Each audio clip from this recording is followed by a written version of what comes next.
समधी के बहिनी के ले गई सियाराम।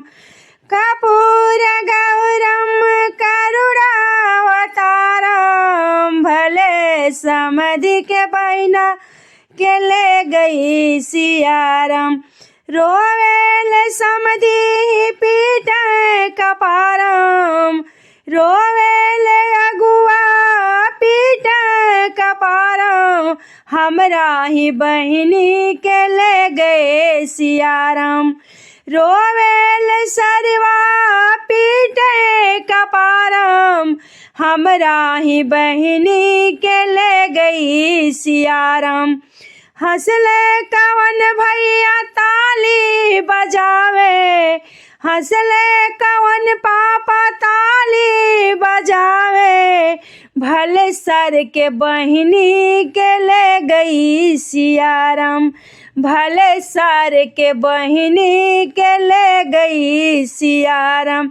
हंसेले भैया ही ताली बजावे, भले साले भेड़ुआ के बहिनी के ले गई सियाराम।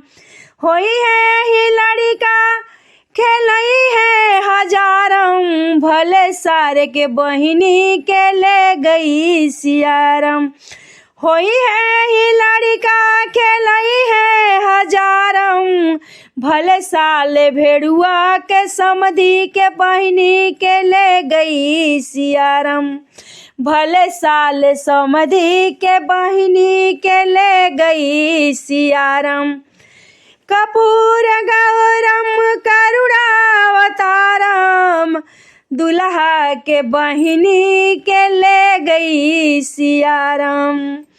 कपूर गौरम करुणावतारम, दुल्हा के बहिनी के ले गई सियाराम।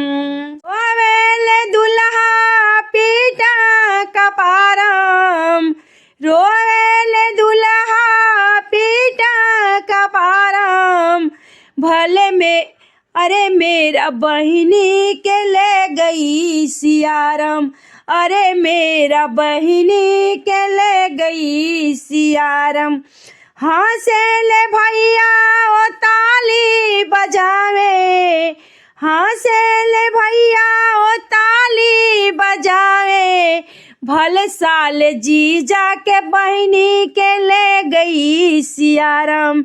भले साले जीजा के बहिनी के ले गई सियाराम।